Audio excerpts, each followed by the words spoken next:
my name is Scher, and welcome to my split kick, or two-direction kick tutorial. In order to perform a really good split kick, you need to know how to do a twist kick, a side kick, a jump, as well as a split. I already have a tutorial on my channel for the twist kick, for the side kick, and for jumping. So before you do this video, I highly recommend that you go and practice those kicks individually before you attempt to do them together at the same time. The first thing you want to do in practicing your split kick is to perform a straddle. Open your legs to the side, put your hands on the floor in front of you, and slide down as low as you can go. If you can't go all the way to the ground, that's okay. But to perform the kick correctly and aesthetically, it's best to be very close, if not in a full split. If you're not in a full split, after you go as low as you can, sit backwards so your tailbone is resting on the floor and your feet are as far apart as they'll go. The next thing you need to do is to be able to rotate your legs in the hip socket enough to make the kick strike at the correct angle. So take one leg and rotate it backwards in the hip socket and rotate the other leg forward like this.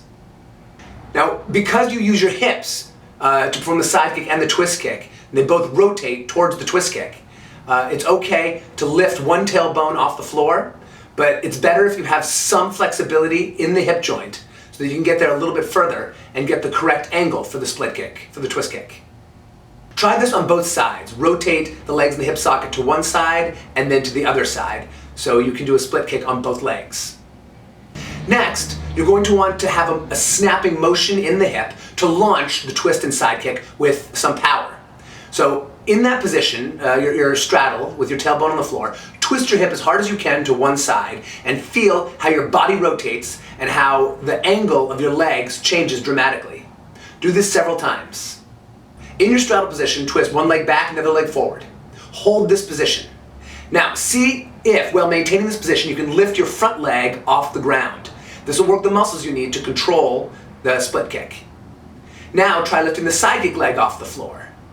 This will take some work, and at first you might not be able to get your leg off the floor at all. But the struggle for it will help strengthen the muscles, and eventually, while doing this drill, you'll develop the strength to lift that leg up. After you've lifted your twist kick up, maybe for 5 seconds and put it down, lift it up for 5 seconds, put it down, same thing with the side kick. Try lifting both legs at the same time and then putting them down. Now, with your legs resting on the floor and your hips rotated in the split kick position, pull your back knee into your chest and bend your front knee. Then extend the legs on the floor into the split kick position the same way you would in the air. Chamber your side kick, bend your twist kick, and extend them again. Do this several times with your legs on the floor. Then lift your legs up in the chamber position and extend them out into the full twist kick position. Retract to the chamber, extend to the full split kick position. Now it's important to jump up and pick your knees to your chest, turn your hips over, and extend the kick in the air. So now we're going to do some jumping drills. Some of these you'll already have seen in my jumping tutorial. So first stand there, using your feet, your toes, your knees, and your hips and your legs to push yourself up, jump into the air, and pull your knees as close to your chest as you can. And then make sure you land toe ball heel so you don't jar your body on impact. So do this 10 or 15 times. Jump, pick your knees up to your chest, and then land correctly. Once you can do this effectively, while keeping your hands up, it's important to keep your hands up through all practices. It's always folly to practice and let your hands go down for some silly reason like compensating for balance. You can do that with your core. You don't need to drop your hands or swing them in any direction to compensate balance. Your core can do that. If you use your hands, you're just being lazy. Keep your hands by your face, that's where they belong. Now once you've jumped up and picked your knees to your chest, try to jump up, turn your hips over, and get into that chambered position you were on the floor with your one leg tucked into your chest and the other leg prepared to do the twist kick. So jump up and lift your heel up, turn your hips over, and then land correctly. Do this jump several times. The split kick is usually performed as a flying kick. So now what you want to do is be able to get some height, enough height, to be able to throw the kick and then land correctly. So we're going to stack up a couple of pads. I recommend for an adult a minimum of 4, a kid maybe 3, and 5 or 6 is always better. So stack up your pads, run and jump over them. When you have a couple of inches of clearance, you want to try jumping over them, and as you jump, twist your hips sideways, chamber the knee high, and then land on your feet.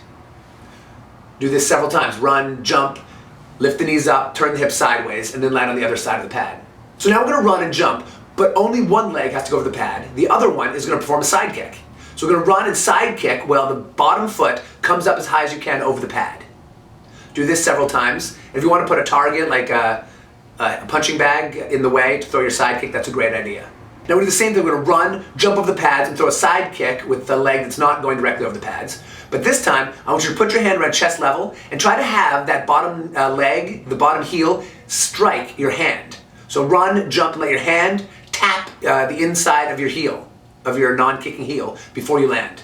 Try the run and jump over the pad, but this time you're going to throw the twist kick, and the leg that would be doing the side kick isn't going to throw the side kick, it's just going to tuck. So we're going to run, jump over pad, and throw a twist kick. So try that. Run, jump. Now you don't have to have both legs over the pad. Only the leg that would be throwing the side kick should be over the pad. Try to really focus on getting that twist kick up there. The angle you throw the twist kick for the split kick is different from the angle that you generally throw a twist kick for if you're standing. When you're throwing the split kick, it's more of a thrust with the ball of the foot than it is a snap towards the backward direction.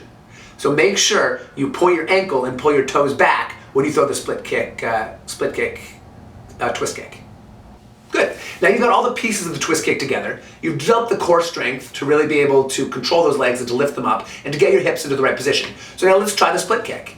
I always recommend trying it over an obstacle so that your body gets high enough so that you can land effectively, but be careful that if you hit the obstacle or you don't make it over, you don't hurt yourself. So make sure you know how to fall, you know how to roll, and I recommend doing this on a soft surface, pads, and make sure what you're jumping over is not going to break you if you hit it.